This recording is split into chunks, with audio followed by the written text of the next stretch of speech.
அன்அனௌன்ஸ்டு results பார்த்தீங்க அப்படின்னா நேற்று 2 ரெகுலேஷனுமே பப்ளிஷ் பண்ணியாச்சு.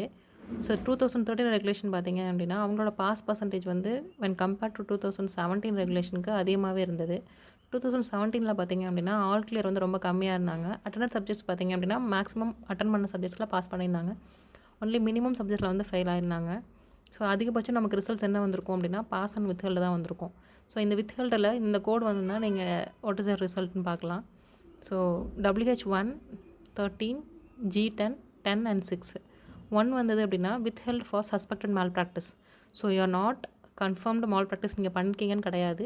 But you are in suspected list. உங்களை வந்து they have been kept you in suspected லிஸ்ட்டில் வச்சுருக்காங்க. உங்கள் சைடில் மிஸ்டேக் இல்லாத பட்சத்தில் உங்கள் ரெக்வஸ்ட் வந்து அக்செப்ட் பண்ணிவிட்டு they will make you pass.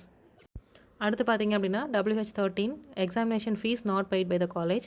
நீங்கள் வந்து எக்ஸாம் ஃபீஸ் பே பண்ணிட்டீங்க காலேஜுக்கு. ஆனால் உங்கள் ஃபீஸை வந்து காலேஜ் வந்து யூனிவர்சிட்டிக்கு ஹேண்ட் ஓவர் பண்ணலை. இதனால உங்கள் ரிசல்ட்ஸ் வந்து ஹோல்ட் பண்ணி வச்சுருக்காங்க. இதில் உங்கள் சைடு எந்த மிஸ்டேக்கும் கிடையாது. இதுக்கு நீங்கள் வந்து காலேஜ் தான் காண்டாக்ட் பண்ணணும். அடுத்து பார்த்தீங்க அப்படின்னா WH10 இதில் வந்து யுவர் ரிசல்ட்ஸ் இன் ப்ராசஸில் இருக்குது. ஸோ ரிசல்ட்ஸ் வந்து ரொம்பவே சீக்கிரமே பப்ளிஷ் பண்ணிடுவாங்க. இதுக்கு நீங்கள் பேனிக் ஆகணும்னு அவசியம் இல்லை. நெக்ஸ்ட் பார்த்தீங்க அப்படின்னா WH10 withheld for non-cooperation by the college in central valuation. So உங்கள் காலேஜ் வந்து ப்ராப்பராக வந்து யூனிவர்சிட்டியோட ஆன்லைன் வேல்யூவேஷனுக்கு கோஆப்ரேட் பண்ணல அப்படின்றனால உங்களோட வேல்யூவேஷன் வந்து பெண்டிங்கில் இருக்குது. ரிசல்ட்ஸ் அதனால் ஹோல்ட் பண்ணி வச்சுருக்காங்க. இதுலேயும் பார்த்தீங்க அப்படின்னா மிஸ்டேக் உங்கள் சைடு கிடையாது.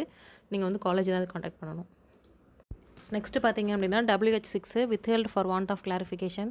ஸோ உங்கள் சைட்லேருந்து யூனிவர்சிட்டிக்கு ஒரு கிளாரிஃபிகேஷன் தேவை.